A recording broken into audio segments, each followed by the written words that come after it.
But this shot almost didn't happen. I flew 3,500 miles to Fairbanks, Alaska, alone, in February, with no experience in sub-zero temperatures, no guide, no group, just me, my gear, and a burning desire to see fire in the northern sky. What followed was 4 nights of complete failure, 2 ice caves, and a moment words can't adequately describe. People thought I was crazy. This is one of those expeditions that feels like it could go very well or very badly. I'm Wyatt Bang with Bang Up Media, about to take on the Alaskan elements. In the winter, Alaska can be a harsh environment to explore. Why did I choose Fairbanks? Extensive research convinced me that Fairbanks has some of the highest odds in the world for seeing the northern lights. Fairbanks sits directly under the Aurora Oval, the ring where activity is most intense. Its interior position means more clear nights than Anchorage, better odds. That's why I flew 3,500 miles to this specific city. I couldn't wait to go Aurora hunting my first day on the ground. Although it started out sunny, a snowstorm was brewing. I already had spots marked on Google Maps, places far enough away from Fairbanks to escape the city glow.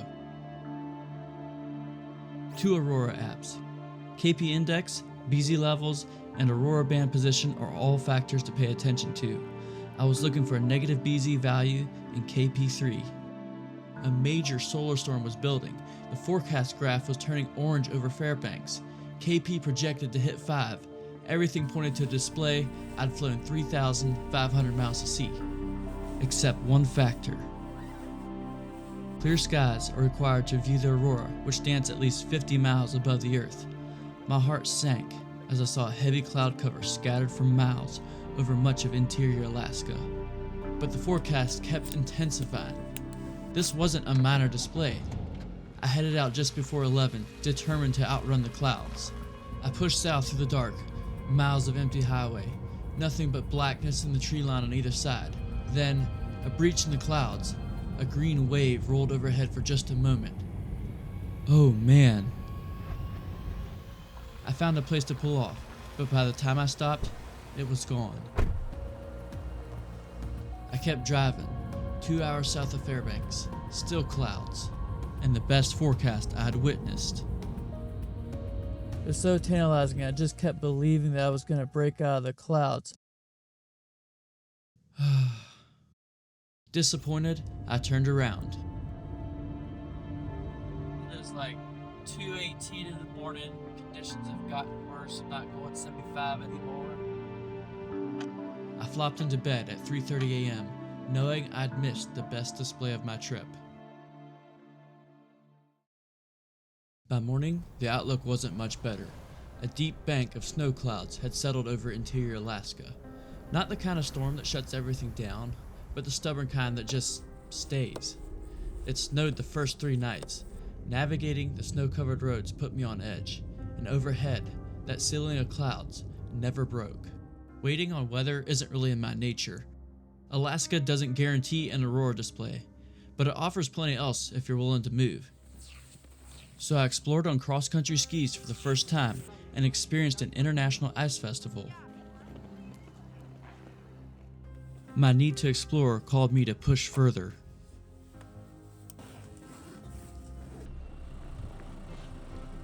On day 3, I pointed south, almost 3 hours into the interior, chasing a phenomenon I'd never experienced. The going has been really slow just due to the roads being a little bit sketched. The snowplows are out scraping, but they just can't keep up. Along the way, I stopped to check out the frozen Delta River. Hidden in these mountains is an ice cave unknown to many. This is one of those expeditions that feels like it could go very well or very badly. But we're sticking on the south side of the river. I'm told the north side over there, for where I came from, Fairbanks, is where you would want to go in the summer. Castner Ice Cave is concealed 1.7 miles from the road in Alaska's interior range. While the distance isn't far, finding it isn't quite as straightforward as your typical hike. Everything was white with a little contrast. There were no trail markers, making it difficult for me to pick out the best route. When my feet strayed from the hard-packed path, I sank into the snow, even with snowshoes. I've never been in an environment like this where the snow kind of makes you lose texture. You know, there's a lot of warnings about ice caves being unstable. I'm hoping, while it's still in the dead of winter, that it'll be more solid than it would be in the summer. And as long as it looks stable, like there's not fresh debris that's fallen, I'd like to go inside. I've went over a mile, so we gotta be close. I feel like it's just around the hill. There is the objective we came for. Let's go. This here, folks, is the Castner Ice Cave.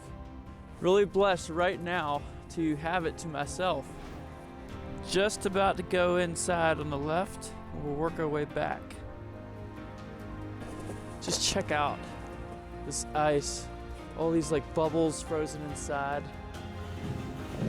I'd say it's about 40 feet from the lip out there, back in this direction. Was it worth hiking back that path, stumbling around? Absolutely. You notice these little frost, super delicate. They'll fall right off if you just touch them a little bit. Just the detail is just insane. This is definitely a first, snack in an ice cave. One thing I should note is that you don't have to have snowshoes to get back here.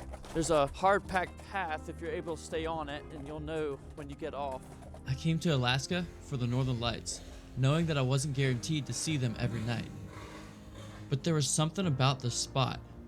It reminded me that I'd come for more than just the Auroras. The beauty of extreme environments calls me to explore. I don't fully understand it, but I've embraced the challenge.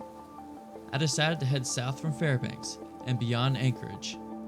Castner was a one-of-a-kind experience for me, but my research told me of a second ice cave that could be reached without a guide.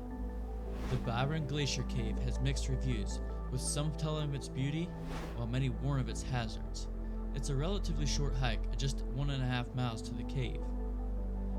I know little about avalanches since we receive minimal snow where I live in South Carolina, but the wow factor outweighed the risk for me. Ice caves are known to be unstable, so hitting it on a cold morning like this where it's about 6 degrees, I feel better about that than say in the summer maybe when it'd tend to melt and shift a little more. We've reached a sign here reinforcing the danger of going beyond this point with the avalanches potential on the sides and everything just sloping down towards the middle here. There's a blue glacier up the mountainside that I want to get a little closer to. I've reached the base of the valley here, down in by the river bottom. It is just gorgeous.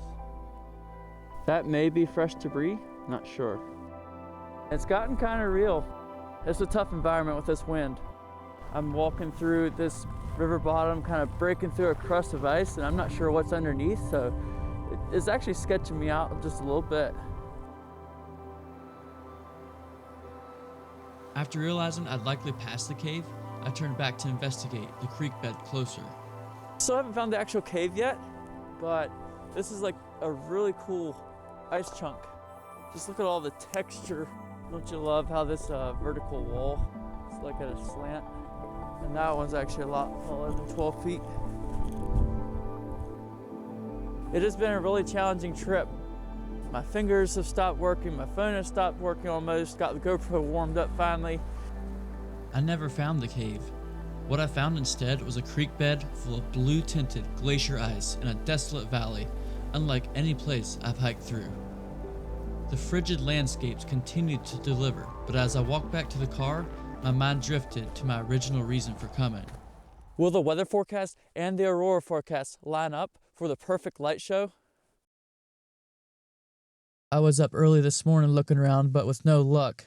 And one of the challenges I found was that the lights of Anchorage kind of lit up the sky, and it was a little hard to escape that. So with that searching early this morning and then a full day of skiing, I was ready for bed. People were already sighting them around 8 o'clock, so I had to come out. Now it's just time to wait. Above the ridge to the north, my eyes picked up a faint ribbon of green. Ecstatic, I popped out of the warm car and grabbed my camera gear. I trudged up the hill through the snow as fast as my gear allowed.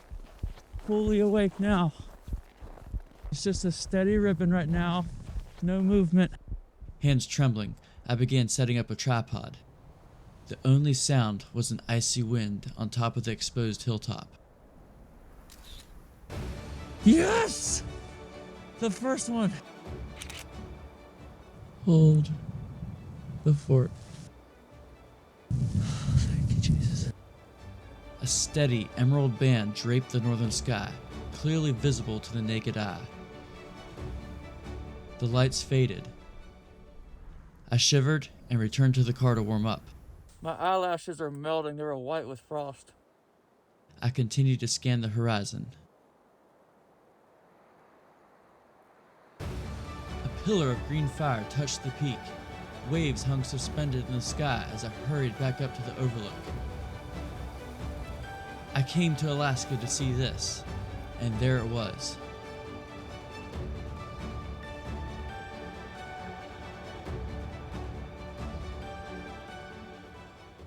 Oh man, I'm tired, but I'm so fired up.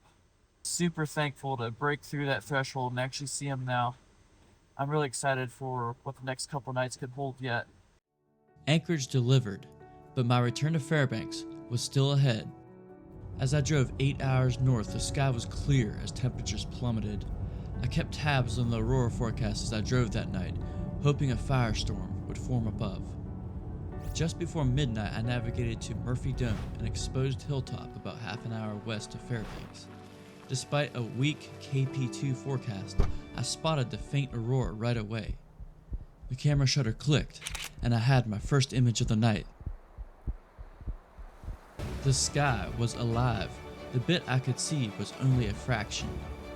There's been a thin band that you can barely see with the naked eye. Negative 42 degrees. It's just crazy. The thing that's the coldest is my feet, actually. I have toe warmers in, but they don't seem to be doing the job. One downside worth noting is that Murphy Dome is a well-known aurora viewing spot. The headlights coming and going dampened the experience for me a bit. I'm just grateful to see something. There's always a fear that you'll miss the best lights, but I decided to call it a night. 2 a.m. with a bright moon. As I made a right turn, a ribbon floated in the sky. Excitedly, I set up to shoot again. This was no static banner. It shimmered to the right, then flowed left. I was in awe for about 20 minutes before it faded. Last shot to see the lights. I needed to be back in Fairbanks before midnight to catch my flight home. The temperature had dropped hard, which usually means clear skies, but the KP index told a different story. According to the forecast, the activity wouldn't reach my latitude in time. The math wasn't in my favor. But I didn't come this far to give up now. The natural world isn't bound by the forecast. I've learned that. 10 o'clock. An arched band glowed on the horizon. Camera gear, snow, tripod, focus. Oh yeah. Thank you, God.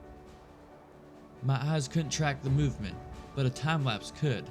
I set the camera, got back in the car, and let it work. At some point, the airport stops waiting. I packed up my gear and drove toward the lights of Fairbanks. Alaska gave me one last look, right when the math said it wouldn't. That felt about right. 4 fruitless nights in a row. Sub-zero cold I wasn't ready for.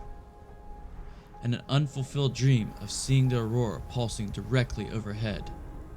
I went looking for fire in the northern sky.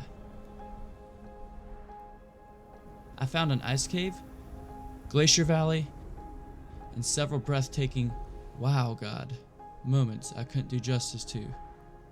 Perhaps the latter is what I actually desired all along. If you're thinking about chasing the Aurora solo, do it. I saved over $1,500 compared to guided tours, and my independence gave opportunities to experience things no itinerary could have planned for. You're going to hit clouds. You're going to be driving in the dark at 2 a.m., wondering if you should have just paid for the tour. That thought will cross your mind. your resilience will be tested. I think the hardest trips are the ones worth taking. The beauty doesn't come despite the difficulty, it comes through it.